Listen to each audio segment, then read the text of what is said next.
That's what we always get. You get a warm April followed by a cold May. Nature balances itself out. Now, serious matters.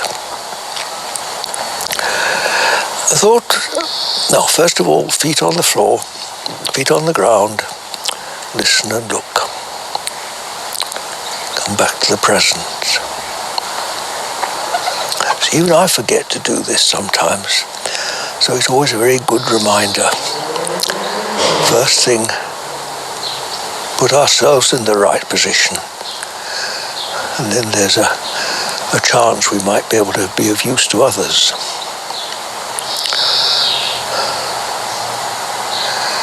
Here and now, in the present, which we've been calling with great familiarity the presence. And today I'd just like to consider this word, presence, which is actually pre-sense, isn't it? It's what comes before sense. Now then, just think of that. Sense connects us with the seen and the heard, doesn't it? When I talk about common sense, it means connecting with the immediacy of our surroundings. So what about pre-sense? Well, doesn't that open a possibility? And what are we really talking about all the time in these videos?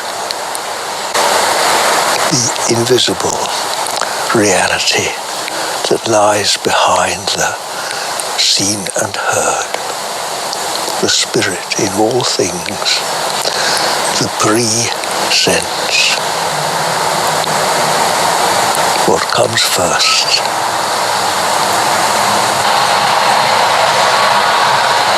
And really, I could end the talk here, couldn't I? Because, well, here we are, back where it all starts from. Pre-sense, as it was in the beginning, is now, and ever shall be. And this is the world without end. Before it all starts to go wrong.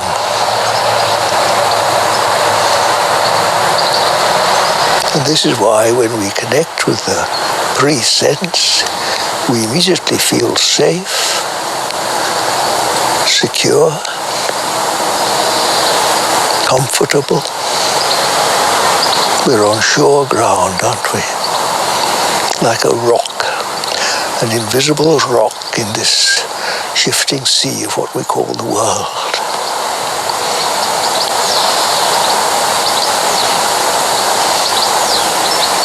This invisible spirit, the pre-sense, before, just like water starts off with this pre-water, what you could call vapor, and then condenses into water, and then freezes into ice. So I've tried to illustrate how this material world of you and me, this solidity we call the flesh, is really crystallized pre-sense, crystallized spirit.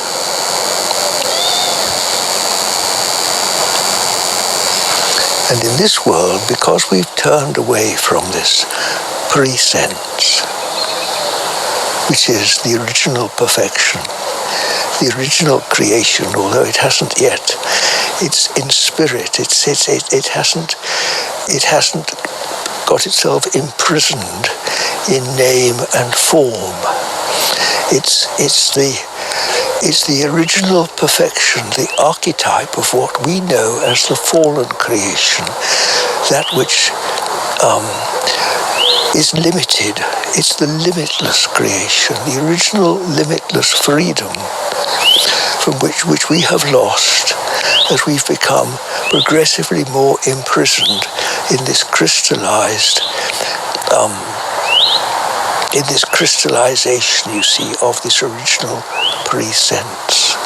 And on the way, as we've turned away from the original perfection and got muddled up with separation, and hence found ourselves separate from the source of all goodness. This is the origin of all our errors in the human world, the dis-ease that we're struggling with this coronavirus, and all the other multitude of ills that flesh is heir to, as Shakespeare puts it so accurately. So, how do we find pre-sense? So simple, my dears. Feet on the ground. Listen, look. So we become sensible. We stop just playing silly games in our heads. Sensible, first thing to do. Become sensible. Use your common sense, as our mother and father tell us when we're little children, which we need even more as we become ever more progressively stupid as we grow up. Be sensible. Use your common sense. And then, so simply and effortlessly, we connect with pre-sense.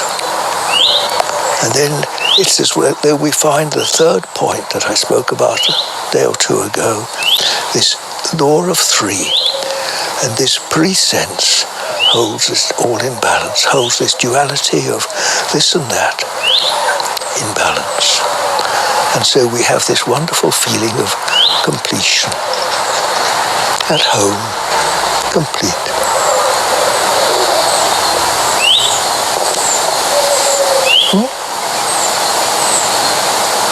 Another short one, short and sweet. And by the way, one last thing to tell you is that the real teacher in this world is not searching the internet for which character you think you might get on best with, because the real teacher, you see, as Jesus tells us, is this pre-sense.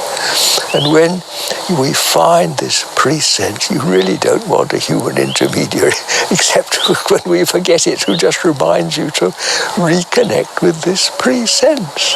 And then you have the original teacher, which is the Spirit, which in Jesus' words teaches us all things. And the only thing I had to help me make this video was that pre-sense. And it's that which gives value to my words, and which I hope you'll find of benefit to yourselves. God bless you, my dears. Until another day.